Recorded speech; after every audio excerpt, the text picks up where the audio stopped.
Familia, qué alegría que podamos estar juntos nuevamente en nuestro servicio en línea, adorando y exaltando al Rey de Reyes y Señor de Señores. Y bueno, continuamos en nuestra serie Amando su venida. Hemos estado hablando estos domingos donde examinamos el primer domingo nuestra fe. Número 2, hablamos acerca de la importancia del Espíritu, el clamor de la esposa y el Espíritu que dicen ven. En el tercer domingo estuvimos hablando acerca de las 7 iglesias, todo lo que Jesús ve en nosotros y lo que nos dice a nuestras vidas. Y hoy vamos a hablar de su venida. Todo un preámbulo para poder hablar acerca del arrebatamiento. Entonces, ¿por qué no oramos y le pedimos al Señor que nos guíe en este momento? Señor, hoy te damos gracias por tu palabra. Gracias, Señor, porque estás con nosotros, porque nos estás guiando, Señor, al conocimiento de tu verdad, y esa verdad, Señor, está transformando nuestras vidas. Hoy te pedimos, Señor, que sea tu Espíritu Santo en medio de nosotros. Hoy dejo a un lado mi humanidad, Señor, para que sean tus pensamientos en mis pensamientos, para que sea tu voz a través de mí, Señor, porque nada tengo yo que enseñar y son tus palabras las que traen vida. Así que te pedimos que también nos des entendimiento para poder comprender tu palabra, guardarla en nuestro corazón de manera que pueda producir fruto y fruto abundante. Te damos gracias en Cristo Jesús. Amén y amén. Bueno, para hablar acerca del arrebatamiento, primero tenemos que tener claro que no es un evento aislado, sino que hace parte del plan de salvación de Dios, pero sobre todo de la redención de Israel. Por eso, no solamente cuando hablemos de este tema, sino de todos los temas escatológicos, es necesario mirar a Israel, porque todo inicia y termina con Israel. Por eso vamos al libro de Daniel. El profeta Daniel, en su búsqueda de Dios, Dios le plació revelarle lo que sería en los últimos tiempos, el arrebatamiento y muchas cosas que venían al fin. Porque los judíos no podían entender todo el plan de Dios. Dios fue revelándolo también poco a poco. Y en estos versículos precisamente, Dios le da a conocer a Daniel su plan. Así es que vamos a verlo poco a poco. Dice Daniel 9:24, profecía de las 70 semanas. 70 semanas están destinadas y determinadas sobre tu pueblo y sobre tu santa ciudad para terminar la prevaricación, poner fin al pecado, expiar la iniquidad, para traer la justicia perdurable y sellar la visión y la profecía y ungir al santo de los santos. Sabe pues y entiende que desde la salida de la orden para restaurar y edificar a Jerusalén hasta el Mesías, príncipe, habrá 7 semanas, y 62 semanas se volverá a edificar la plaza y el muro en tiempos angustiosos. Y después de las 62 semanas se quitará la vida al Mesías, mas no por sí, y el pueblo de un príncipe que ha de venir destruirá la ciudad y el santuario, y su fin será con inundación, y hasta el fin de la guerra durarán las devastaciones. Y por otra semana confirmará el pacto con muchos, a la mitad de la semana hará cesar el sacrificio y la ofrenda. Después, con la muchedumbre de las abominaciones, vendrá el desolador, hasta que venga la consumación y lo que está determinado se derrame sobre el desolador. ¿Ok? Como le decía, el plan de Dios de salvación inició en Adán, pero todo lo que él ha determinado hacer, las promesas desde que le dio a Abraham, tienen que ver con el pueblo de Israel. Por eso Dios empieza a decirle a Daniel lo que está determinado para tu pueblo y para tu santa ciudad. Y dice que todo esto es para, número 1, terminar la prevaricación. ¿Qué quiere decir? Prevaricar es apartarse. Entonces, para el extravío del pueblo de Israel, Dios va a tener que terminar con eso, volver el corazón de Israel hacia Dios, poner fin al pecado, es decir, terminar con toda nuestra naturaleza pecaminosa, y esto tiene que ver con el fin de todos los tiempos, porque Dios nos ha prometido una tierra nueva y unos cielos nuevos. La naturaleza gime por la redención, porque pueda suceder todas estas cosas. También por expiar la iniquidad. Bueno, esa ya se ha cumplido. Y habla acerca de lo que significa la muerte de Jesús en la cruz por nuestros pecados, por los pecados de toda la humanidad. Como les decía, ¿por qué les dice que para expiar la iniquidad? Porque le dice, sabe pues y entiende que desde la salida de la orden para restaurar y edificar a Jerusalén hasta el Mesías habrá 7 semanas, y 62 semanas se volverá a edificar la plaza y el muro en tiempos angustiosos. Después se le quitará la vida al Mesías, porque vuelvo y les digo, Israel espera un Mesías. No reconoció a Jesús, pero espera a alguien que pueda libertarlo del pecado. Eso es el fin de todo el plan de Dios. Por eso es tan importante llevar una vida santa. Por eso es tan importante nosotros no tener esto como una religión, sino como conocedores de que el plan de Dios viene para terminar con el pecado. Y dice que Él vino para expiar la iniquidad y por eso tenía que haber un templo. ¿Por qué el pueblo de Israel y Dios le dice todas estas cosas? Porque el pueblo de Israel entendía y sabía que ellos hacían sacrificios y que tenía que venir alguien para libertarlos del pecado, porque ellos año tras año, sombra de lo que habría de venir con Jesús, año tras año tenían que hacer expiación por los pecados de todo el pueblo. Y había algo especial, que es una fiesta de los judíos, que es el Yom Kippur, donde el día más santo, que era el día más respetado en el año de Israel, el hombre más santo, es decir, el sumo sacerdote, entraba en el lugar más santo que había, que era el lugar santísimo, en el templo, para expiar los pecados del pueblo. Y luego, una vez que eso sucedía, había un sacrificio, y eso les quitaba los pecados, y si era acepto al Padre, quitaban los pecados de todo el año. Pero vino el Mesías a cumplir todo eso. Jesús, una sola vez y para siempre, lo hizo. ¿Y cómo? También lo hizo en un día especial, lo hizo Él en el tabernáculo de Dios. ¿Por qué? Porque esto era sombra de lo que había de venir. Y dice que Jesús murió, el hombre más santo, el sumo sacerdote, el que no tenía que expiar los pecados de la manera que lo hacía el sumo sacerdote en el pueblo judío, porque él tenía que lavar primero por sus pecados, luego por el pecado del pueblo. Pero él, un cordero sin mancha, él mismo era el sacrificio, el hombre más santo en el lugar santo del templo de Dios, porque dice que el día que Jesús murió, el velo fue rasgado y ya pudo en el lugar santísimo hacer ese mismo acto el Señor Jesús de expiar la iniquidad, la maldad. Entonces, ya por eso la humanidad, todos nosotros, podemos tener acceso al Padre. Los israelitas no reconocieron eso. Al fin y de los tiempos, hoy mismo, hoy día, ellos están esperando al Mesías. Pero eso lo hizo nuestro amado Jesús. Y resulta que por eso es que le decía que había que tener un templo. Y cuando ya luego pasó eso, Dios le sigue diciendo que dentro de todo su plan, miren cómo se han venido sucediendo las cosas, le dice, pero después se le quitará la vida al Mesías. Ya pasó. Y va a venir un príncipe y destruirá la ciudad. Y el santuario. Miren, Israel fue destruido.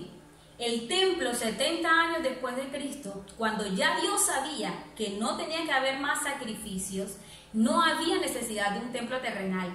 Y Dios quitó el templo. Vino la devastación, vino la ciudad de Jerusalén, lo poco que quedaba de Israel fue destruido. Y no fue más sino hasta 1948, un 14 de mayo de 1948, donde el movimiento sionista a través de David Ben Gurión estableció el Estado israelita. Hace 73 años existe nuevamente la nación de Israel. Entonces, miren todo lo que Dios le está diciendo al pueblo de Israel, cómo su plan ha venido sucediendo hasta estos días. Pero también dice que luego por otra semana confirmará el pacto con muchos y a la mitad de la semana hará cesar el sacrificio y la ofrenda, lo que indica que hay un nuevo templo, que sería un tercer templo. Y dice que después con la muchedumbre de las abominaciones vendrá el desolador hasta que venga la consumación, es decir, ya que todo termine y lo que está determinado se derrame sobre el desolador. Es decir, que estos son los últimos eventos que hacen falta. En este orden de ideas, el pueblo de Israel a esta hora está esperando un Mesías. Nosotros recibimos ya al Mesías. ¿Y qué pasó? Dios en su sabiduría permitió que Israel, o hizo que Israel endureciera su corazón al Mesías para él poder darlo a conocer a toda la humanidad. En aquellos tiempos, antes de que Cristo viniera, Dios no era el Dios conocido en América, en Europa, solo había sido dado a Israel. Pero al nacer el Mesías y aún más al morir, Dios dice: ok, este es un misterio que yo tenía guardado, que la salvación no va a ser solamente para el pecado de ustedes, sino de toda la humanidad. Y entonces dice que en Romanos 11, que hizo que Israel se endureciera, para que nosotros, lo que Dios llama, o la Biblia llama, los gentiles, podamos recibir al Mesías y podernos en igual de condiciones, para que tanto israelitas como toda la humanidad tuviésemos que creer en un Salvador. Y miren lo que dice Romanos 11:11. Dice: digo pues, ¿han tropezado los de Israel para que cayesen? En ninguna manera. Pero si por su transgresión vino la salvación a los gentiles, y si su transgresión es la riqueza del mundo, y su defección la riqueza de los gentiles, cuánto más su plena restauración. Porque no quiero, hermanos, que ignoréis este misterio, para que no seáis arrogantes en cuanto a vosotros mismos, que ha acontecido a Israel endurecimiento en parte, hasta que haya entrado la plenitud de los gentiles, y luego todo Israel será salvo. Como está escrito: vendrá de Sión el libertador, que apartará de Jacob la impiedad, y este será mi pacto con ellos cuando yo quite sus pecados. Es decir, que hay un plazo para que nosotros todos los gentiles podamos creer, y luego viene lo que sí Dios haría con la nación de Israel. Es decir, que la nación de Israel anhela eso, pero no lo anhela solamente los que desecharon al Mesías, sino también aquellos que han creído. Miren lo que dice Hechos 1:8. Dice que cuando Jesús apareció a los discípulos, cuando iba antes de subir al cielo, a ascender, le dijo estas palabras.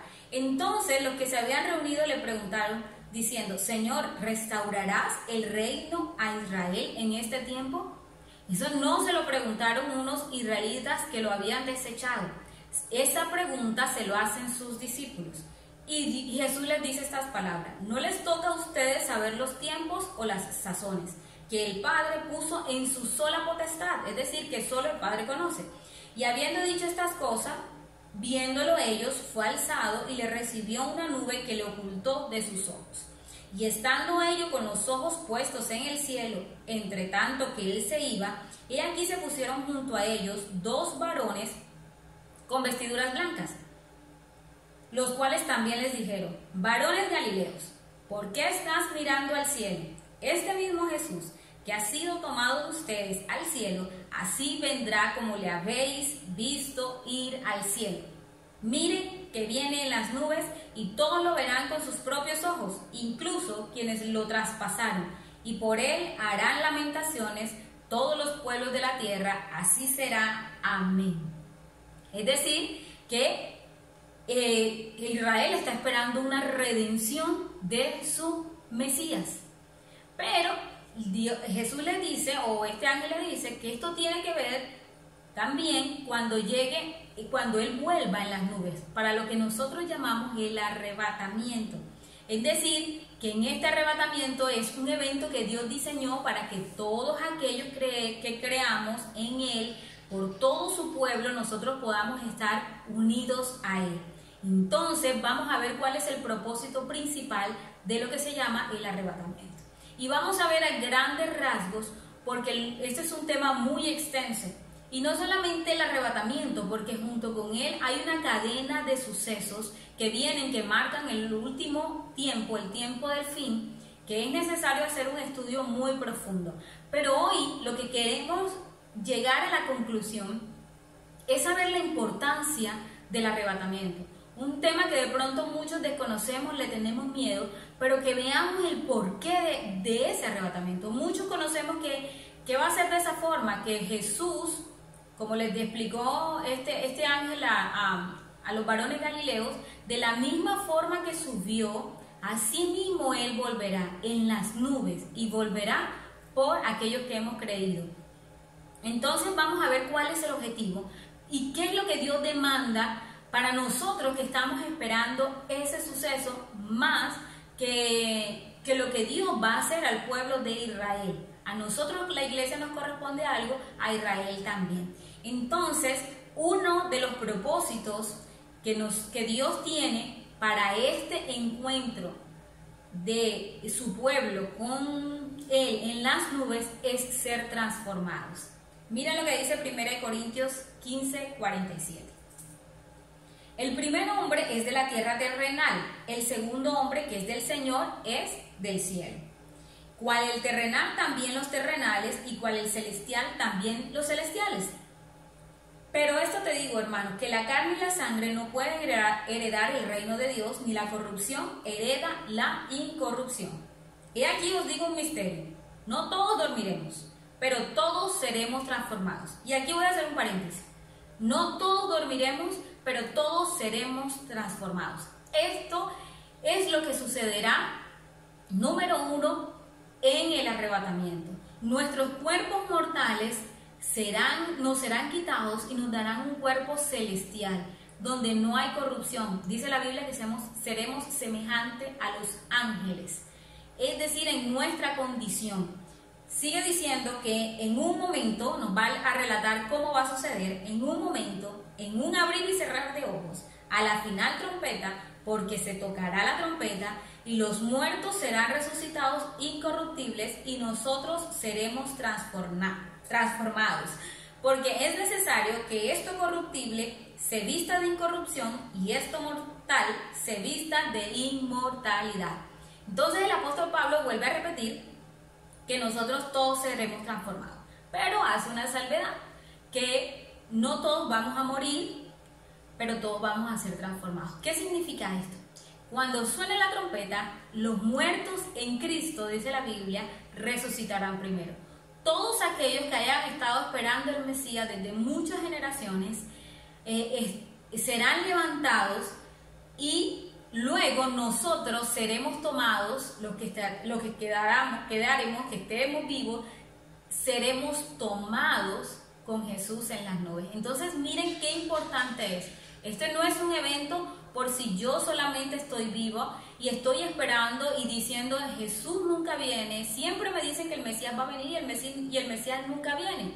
Pero sabes, tú puedes morir y no importa, porque entonces seremos de los que primero nos llamarán primero para resucitar, y si estamos vivos entonces seremos arrebatados.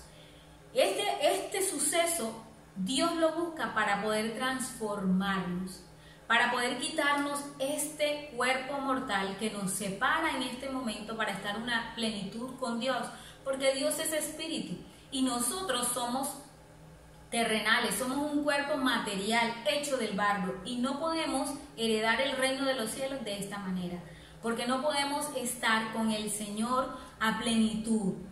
Nosotros estamos ahora mismo, nos ha dado el Espíritu Santo para que nosotros podamos tener esa conexión. Por eso es que la Biblia dice que la carne ni la sangre nada tienen que ver con el reino de los cielos. No es posible que nosotros, con nuestra vida sencilla de una religión, de una ir a la iglesia, tal vez servir, pero no tener lo que hemos hablado en los capítulos anteriores, los episodios anteriores, acerca de tener una plenitud del Espíritu Santo, de haber nacido de nuevo, es imposible que nuestros cuerpos puedan ser transformados. Y como les decía un domingo, es imposible que nuestros cuerpos puedan ser levantados. Es imposible que nuestros cuerpos puedan ser después incluso de haber dormido, ser llamados para la resurrección y poder estar con Cristo. Es imposible. Necesitamos estar en el camino verdadero, en Cristo, porque es la única manera que nosotros podamos de verdad estar incluidos en el plan de Dios. Y seremos transformados. Si estamos en este mismo momento en la carne, si nosotros no hemos recibido lo que Cristo hizo, que es expiar la iniquidad, es decir, cuando Él murió en la cruz del Calvario, pagando la ira por el pecado nuestro, para luego justificarnos. Si nosotros no vivimos de esa manera, no creemos en Cristo de esa forma, no nos apartamos del pecado, porque vuelvo y repito y hago este énfasis porque es necesario en este tiempo, y al final lo vamos a ver por qué, que nosotros podamos tener una vida santa y que podamos examinar nuestra fe de verdad, ¿verdad? ¿Por qué? Porque este cuerpo material, y si nosotros vivimos en pecado, si nosotros no hemos recibido a Cristo como debe ser, si nosotros vivimos según la carne, es imposible que nosotros podamos ser revestidos. Seguiremos siendo de los hombres de esta tierra que nada tienen que ver con las cosas espirituales. Entonces Dios está haciendo un llamado porque ese evento es para el que cree, es para el que digo, ok, yo recibo el perdón de mis pecados, creo que Cristo murió en mi lugar y de ahora en adelante me aparto del pecado. No voy a una iglesia, no es que diga que voy a una congregación, no es que diga que sirva y tenga una vida ausente del Espíritu Santo de Dios. Por eso es necesario el llamado urgente que el Señor está haciendo para hacer los cambios que tengamos que hacer. Porque Dios quiere que nosotros podamos estar ese día, no importa cuál sea nuestra condición, si hayamos dormido, como dice la Biblia, que es morir, o estemos vivos, pero podamos estar con Cristo. Amén. Bueno, otro punto que también es correspondiente para este arrebatamiento es que Dios desea que nosotros estemos por siempre con el Señor. Para eso este evento del arrebatamiento. Miren lo que dice Primera Tesalonicenses, dice: Señor, tampoco queremos, hermanos, que ignores acerca de los que duermen, para que no se entristezcan como los otros que no tienen esperanza. Porque si creemos que Jesús murió y resucitó, así también traerá Dios con Jesús a los que durmieron en él. Por lo cual os decimos esto en palabra del Señor, que nosotros que vivimos, que habremos quedado hasta la venida del Señor, no precederemos a los que durmieron. Porque el Señor mismo, con voz de mando, con voz de arcángel y con trompeta de Dios, descenderá del cielo. Y los muertos en Cristo resucitarán primero. Luego nosotros, los que vivimos, los que hayamos quedado, seremos arrebatados juntamente con ellos en las nubes para recibir al Señor en el aire, y así estaremos siempre con el Señor. Por tanto, alentaos los unos a los otros con estas palabras. Miren, ese es uno de los propósitos también, que es estar por siempre con el Señor. Ya no va a haber más separación. Ya de ahí en adelante van a suceder otro tipo de sucesos, pero en ninguno nosotros vamos a estar separados de nuestro Señor Jesús. Ese evento hace que nosotros, al darnos la nueva naturaleza, nosotros podamos estar con Cristo. De la manera que Él ascendió al cielo y pudo estar en su naturaleza y abandonar este cuerpo y estar en la naturaleza divina allá en el cielo, de esa manera nosotros también tenemos que hacerlo. Para eso necesitamos transformar nuestro cuerpo y luego estar por siempre con el Señor. ¡Qué hermoso! Es imposible en nuestra fuerza humana, es imposible en esta carne poder estar con el Señor. Pero si ese es nuestro deseo, si ese es tu deseo en tu corazón, el Espíritu Santo solo te va a guiar a amarle, a vivir para Él, a estar preparada como iglesia, como la esposa, para empezar a recibir a su amado. Así es que eso es una verdad innegable. Vamos a estar por siempre con el Señor. Ya no habrá más nunca una división. Entonces sucederá lo que le dijo Dios al profeta Daniel, cuando ya terminen todas las cosas, es traer la justicia perdurable, sellar la visión y la profecía, no con el arrebatamiento, con la terminación de todos los eventos que Dios marcó para el fin. Entonces, dice, trae la justicia perdurable, sella la visión y la profecía, porque ya todo se acabará. ¿Por qué? Porque, como lo dice el libro de Corintios, en parte vemos y en parte conocemos, pero luego habrá un tiempo donde ya todo lo conoceremos plenamente. Ya no habrá necesidad de profecías, porque todas las profecías serán cumplidas. Y paso a paso, Jesús, cuando fue cumpliendo cada profecía, por ejemplo, en el tiempo de morir dijo, consumado es. Cuando termina Dios explicándole la visión a Daniel, también dice, hasta que venga la consumación, hasta que venga el fin de todas las cosas. Pero para nosotros, el salir de todas estas afanes, ansiedades y de todo lo que significa vivir aquí, está en el arrebatamiento. ¿Por qué? Porque ya vamos a estar por siempre con el Señor. Y lo último que va a hacer es traer la justicia perdurable, porque ya la ungir al Santo de los Santos ya también fue realizado. Entonces miren qué bonito y qué importante es el arrebatamiento. Si no estamos en ese evento del arrebatamiento, entonces nuestras naturalezas no van a ser transformados. Y al no haber sido transformados, nuestros cuerpos van a estar en un lugar muy diferente a la presencia de Dios, y es totalmente alejado de Él. La Biblia dice que al final le esperaría al que no cree la muerte segunda. ¿Ok? Entonces miren qué bonito. Primero somos transformados. Segundo, número 2, vamos a estar por siempre con el Señor. Y número 3, vamos a poder ser la esposa, las bodas del Cordero. Vamos a poder estar en las bodas del Cordero. Es una de las primeras cosas que vamos a hacer. Y miren lo que dice Apocalipsis 19:7. Gocémonos y alegrémonos y démosle gloria, porque han llegado las bodas del Cordero y su esposa se ha preparado.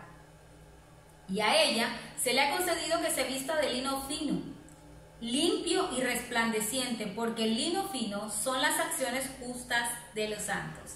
Entonces miren que vamos a vivir las bodas del Cordero.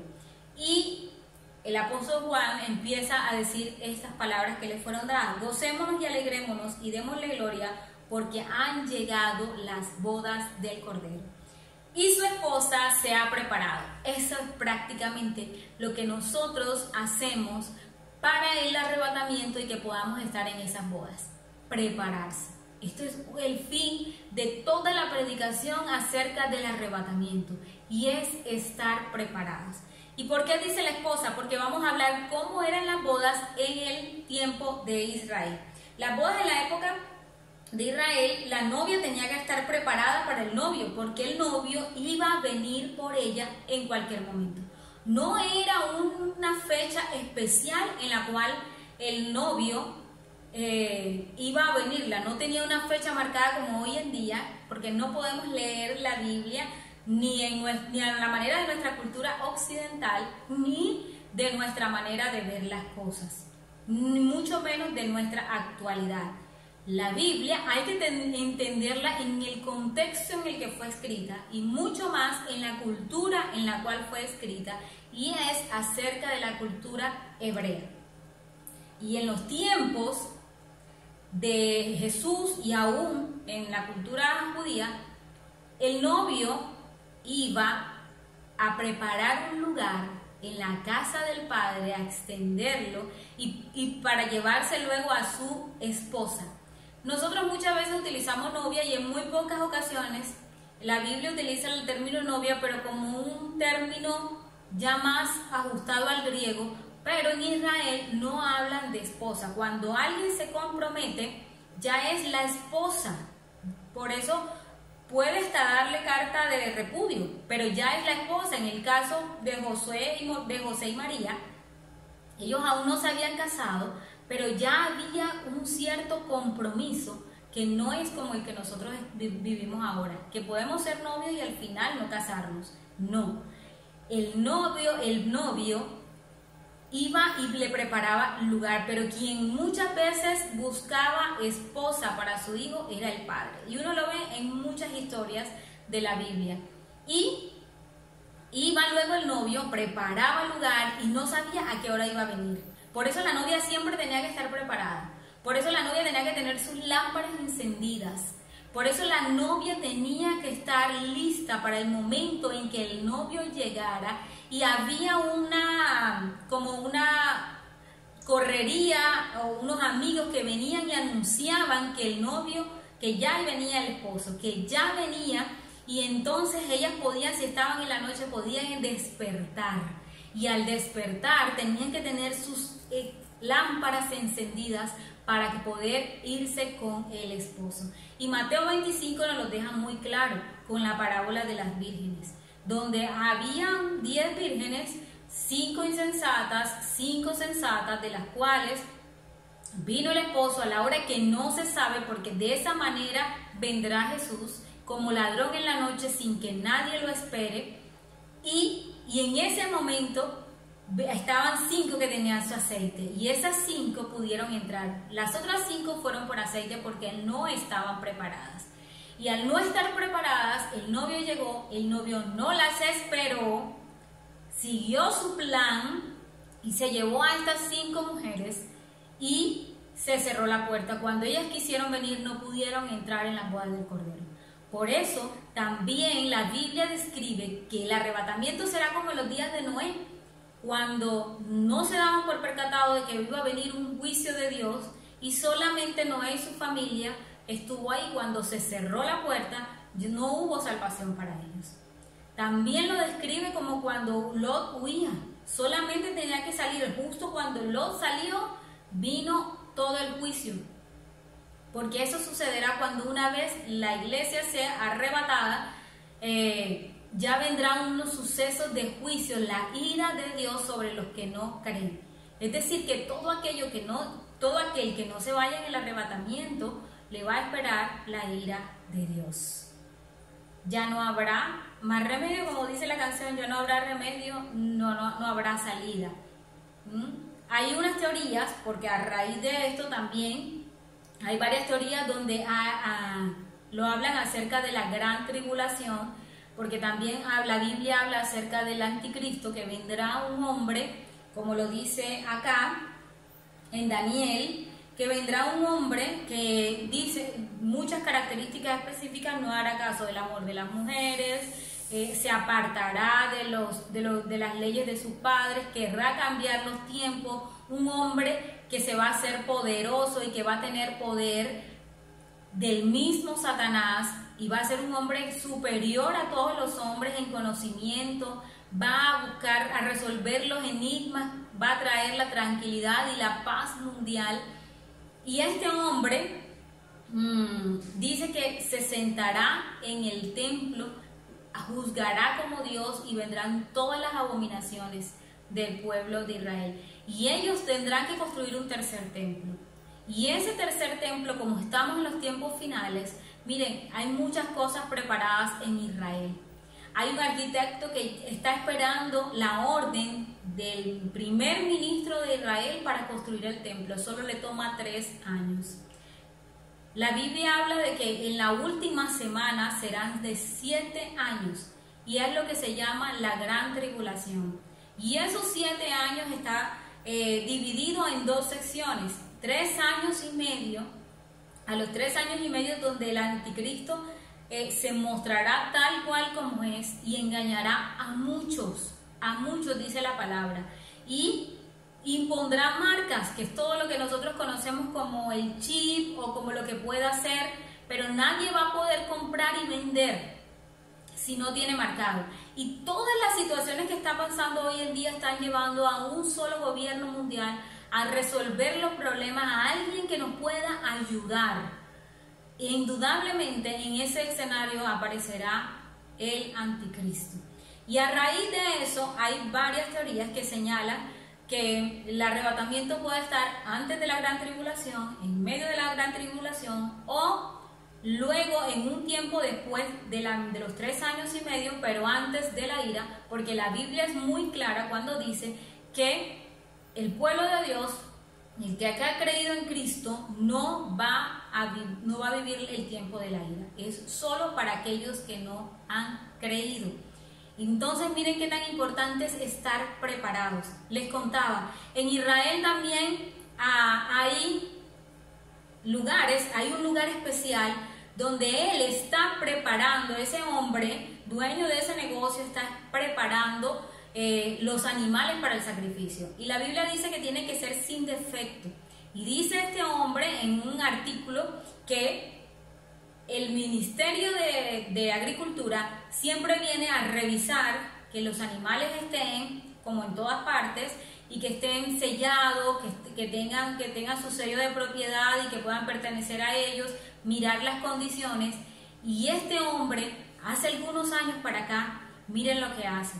Este hombre le esconde al ministerio unos animales porque tienen que estar sin defecto, no los marca, no les coloca ninguna marca, porque él dice que allá en Israel están esperando como nunca al Mesías, están esperando que el primer ministro dé la orden para que él pueda tener siempre animales listos para el sacrificio, y él los esconde y demora 2 a 3 meses con esos animales, porque si se los requieren para el templo, él enseguida los va a tener para el sacrificio.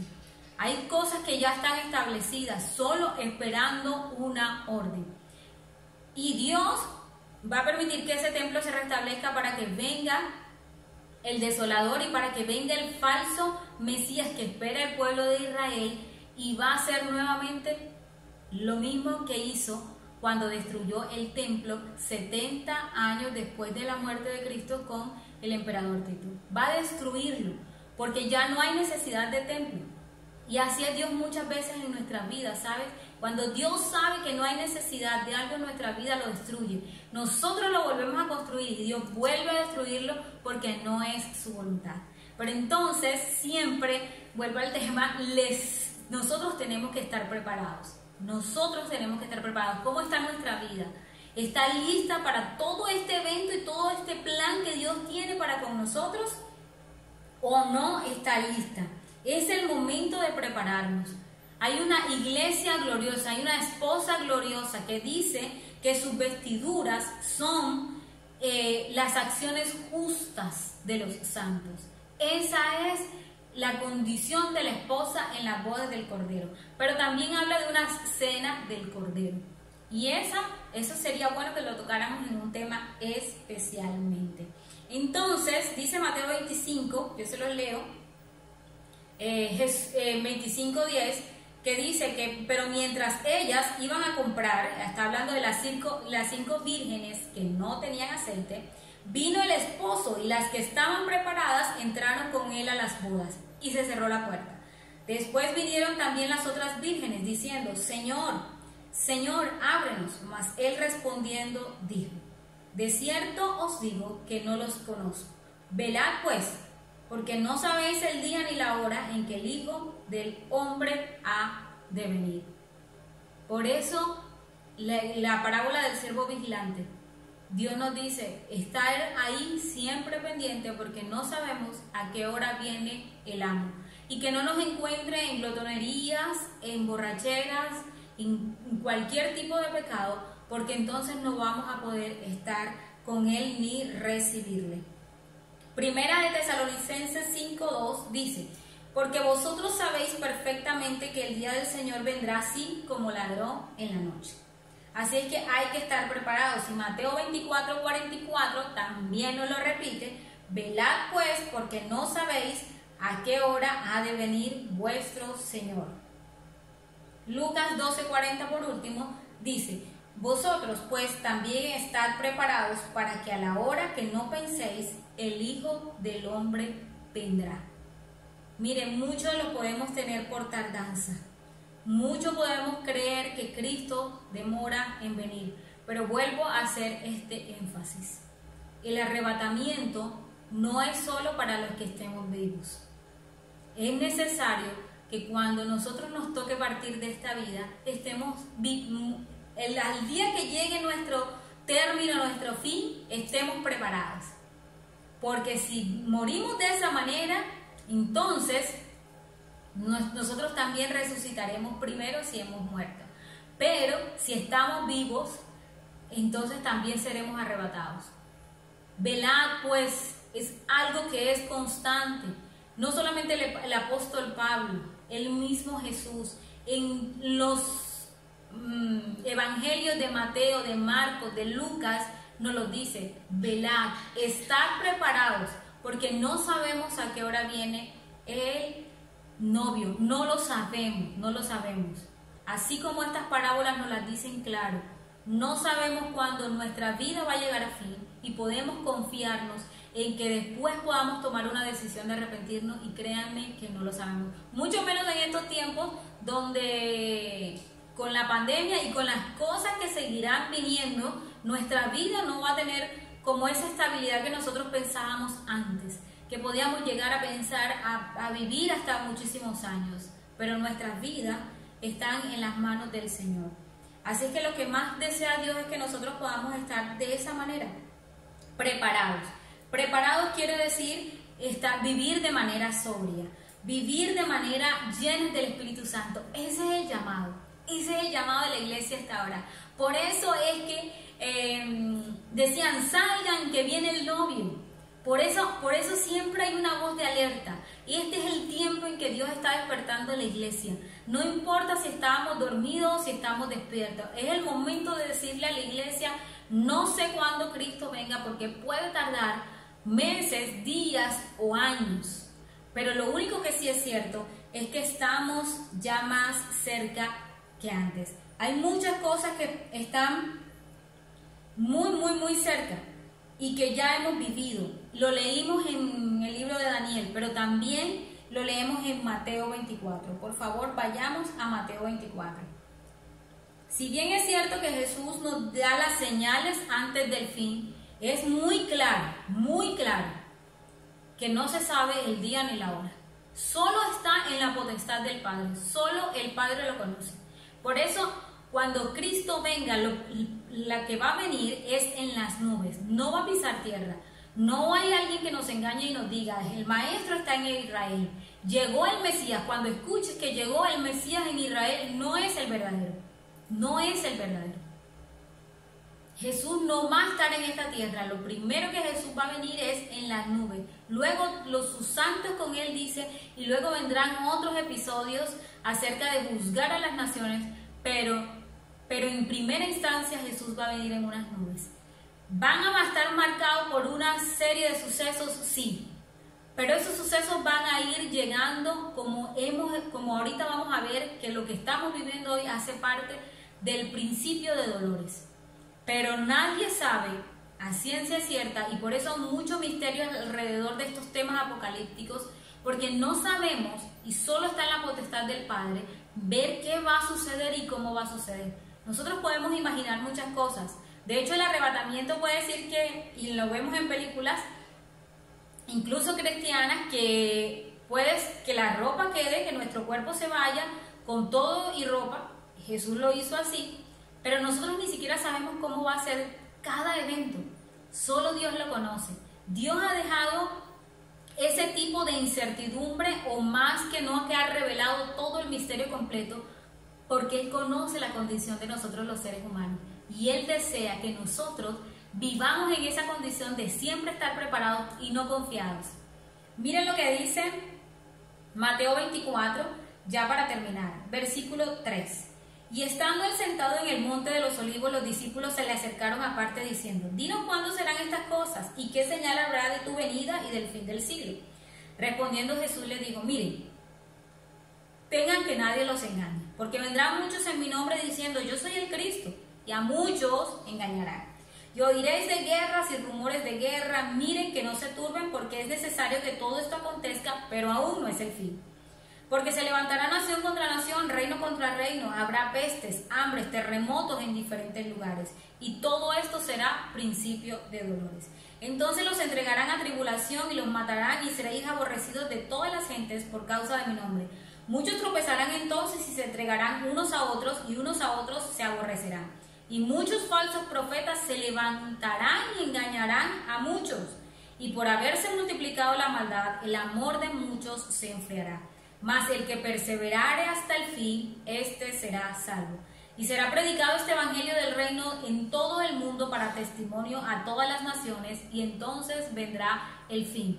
Miren, por eso es que Dios ha levantado una generación para hablar del evangelio como nunca antes. Por tanto, cuando veáis en el lugar santo la abominación desoladora de la que habló el profeta Daniel, el que le entienda, entonces los que estén en Judea huyan a los montes. El que esté en la azotea no descienda para tomar algo de su casa. El que esté en el campo no vuelva atrás para tomar su capa. Mas hay de las que estén encintas y de las que críen en aquellos días. Oren pues que vuestra huida no sea en invierno ni en día de reposo. Porque habrá entonces gran tribulación, cual no la ha habido desde el principio del mundo hasta ahora, ni la habrá. Y si aquellos días no fuesen acortados, nadie sería salvo. Mas por causa de los escogidos, aquellos días serán acortados. Entonces si alguno les dieren, miren, aquí está el Cristo, o miren, allí está, no lo creas. Porque se levantarán falsos cristos y falsos profetas, harán grandes señales y prodigios de tal manera que engañarán, si fuera posible, aún a los escogidos.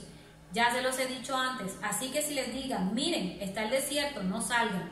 Miren, está en los aposentos, no le crean. Porque como el relámpago que sale del oriente y se muestra hasta el occidente, así será también la venida del Hijo del Hombre.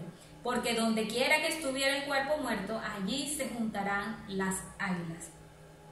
E inmediatamente después de la tribulación de aquellos días, el sol se oscurecerá, la luna no dará resplandor, las estrellas caerán del cielo y las potencias de los cielos serán conmovidas. Entonces aparecerá la señal del Hijo del Hombre en el cielo, y entonces lamentarán todas las tribus de la tierra y verán al Hijo del Hombre viniendo sobre la nube del cielo con poder y gran gloria. Amén. Entonces miren lo que dice, que nosotros vamos a sufrir, habrá pestes, enfermedades, vamos a sufrir principios de dolores. Se habla de la tribulación de aquellos días, van a haber señales en los cielos, van a haber señales en las estrellas, pero no quiere decir que esas sean señales de que hoy salió una luna. Serán cosas que van a afectar incluso la tierra. Y luego, después de todas estas señales, la Biblia dice que vendrá la señal del Hijo del Hombre en el cielo. Y Él vendrá con gran poder y con gran gloria. Por eso es que tenemos que estar preparados, porque podemos ser engañados. Porque el enemigo siempre va a querer que nuestra vida esté separada de la vida eterna. Que el enemigo desde el principio ha buscado no solamente irse con los ángeles, con la tercera parte de los ángeles caídos, sino también con todos los seres humanos que le crean, que le obedezcan y que resistan a obedecer el evangelio como dice la palabra de Dios. Por eso es nuestro deseo de predicar esta palabra, porque el plan de Dios es que tú puedas estar en la eternidad. El plan de Dios es que podamos estar con Él por siempre, estar en la boda del Cordero, y no que juzgarte por un pecado, no es señalarte el pecado, es que Dios vino precisamente a ponerle fin al pecado. Y esto se trata, estos temas no pueden ir por separado. El plan de Dios es poder quitar lo que nos separa de Él, que es el pecado. Por eso es nuestra oración de hoy. Nuestra oración de hoy es que podamos estar preparados para su venida, que podamos ser transformados, que nuestros cuerpos puedan ser revestidos de esa naturaleza celestial para estar con nuestro amado. Entonces vamos a estar gozosos porque siempre vamos a estar con Él. Así que vamos a orar en este día. Vamos a orar y le vamos a decir: Señor, aquí está mi vida y aquí está mi corazón. Señor, qué hermoso es poder comprender que tú tienes un plan organizado, trazado, el cual has venido realizando, el cual nos adviertes, nos enseñas, Señor, y en tu hermoso plan y tu amoroso plan, Señor, es que nosotros podamos estar contigo por la eternidad. Señor, has visto que el pecado nos separa de ti. Y aún has hecho provisión para todo. Has tenido cuidado incluso para poder quitarnos esta naturaleza y poder estar contigo para siempre. Señor, nosotros anhelamos tu venida, por eso lo decimos, amamos tu venida, Señor. Amamos tu venida porque es el día en que nosotros seremos libres de esta naturaleza y por siempre estaremos contigo y nada nos separará de ti, Señor, y podemos estar deleitándonos, adorándote, exaltándote, Señor. Nuestro cuerpo dejarán el sufrimiento, el dolor. Ya todo eso pasará, dice la Biblia, luego vendremos, reinaremos contigo y estaremos luego por siempre, por toda la eternidad, junto con el Padre, Señor.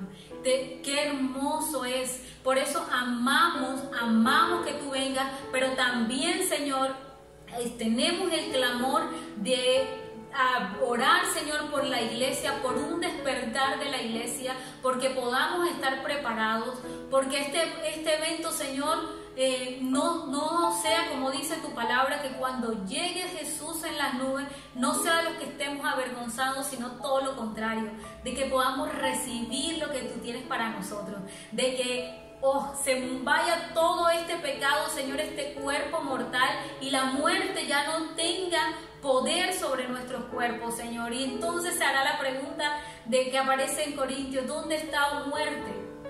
¿Dónde estás? No puedes retenernos, porque estaremos junto con nuestro amado. Hoy levanta, Señor, tu iglesia, despierta al que está dormido, despierta, Señor, aquel que aún está involucrado con las cosas terrenales, al que no ha podido ver, Señor, la trascendencia de lo que se trata estar viviendo para ti, de lo que se trata el evangelio, que no es una religión, que no se trata, Señor, de asistir a una iglesia, que no se trata de hacer cosas para Dios, que no se trata de ningún esfuerzo, que se trata de un plan maravilloso de parte tuya, Señor, para acabar con el pecado, la maldad, y para poder darnos, Señor, vida eterna. Despierta la iglesia de tal manera que las lámparas estén encendidas. Señor, tú has estado en un río de ministración del Espíritu Santo, y este mismo clamor es el día de hoy. En el nombre poderoso, Señor, que nuestras vasijas estén llenas. Comunión, como nunca la comunión contigo, la oración será como ese incienso, Señor, de olor fragante para ti. Esa oración, Señor, de cada uno, de la intimidad, vuelve, Señor, con un ímpetu tan grande, Padre, de que vas a pasar horas en medio de la presencia del Señor y no te darás cuenta. Dios va a derramar un espíritu de oración en estos últimos tiempos que va a hacer que la iglesia no esté dormida, sino que esté despierta.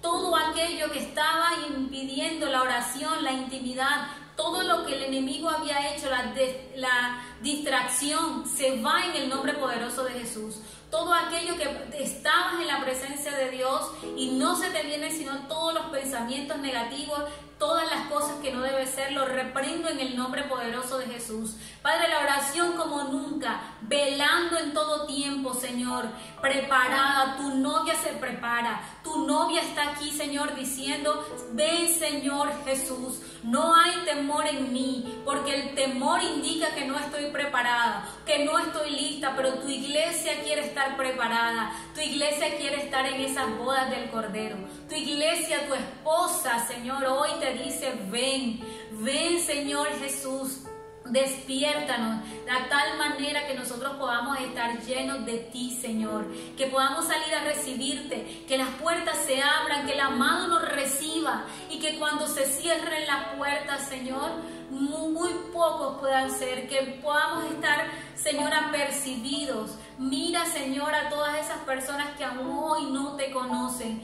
Señor, prepara tu iglesia de tal forma que nosotros podamos extender tu reino, oh Cristo. Así que te damos gracias, Señor. Gracias porque tú estás avivando la iglesia, tú estás haciendo, Señor, que cosas nuevas estén pasando. Estás despertando, Señor, esa oración, estás despertando el ayuno, estás despertando una nueva búsqueda. Personas están tomando decisiones, Señor, servicio tras servicio, en los días de oración, en todo momento, Señor, tú estás solamente haciendo eso, despertando la iglesia. Es un río, Señor, en el cual nosotros vamos. Un río donde no solo vas a tocar nuestra congregación, es un río en el cual nos desafiamos, Señor, y creemos y clamamos por Valledupar completo, Señor, para que tu iglesia en Valledupar también sea despertada, Señor, en el nombre poderoso de Jesús. Y te damos gracias. Gracias, amado Jesús. En el nombre poderoso de Jesús. Amén y amén. Bueno, qué hermoso ha sido todo este estudio y ver lo que significa el arrebatamiento. Si estás con nosotros por primera vez, yo te voy a pedir que por favor escanees el código que aparece en pantalla. Te van a solicitar unos datos. Queremos conocerte porque queremos que tú te unas a todo esto. Queremos estar contigo en todo ese proceso de aprendizaje.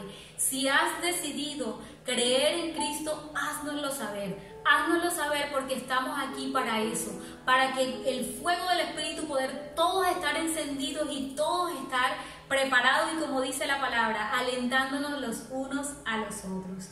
Bueno, hasta aquí nuestra transmisión. Los esperamos el próximo miércoles, pero también no te olvides conectarte el próximo domingo, donde terminamos la serie Amando su venida.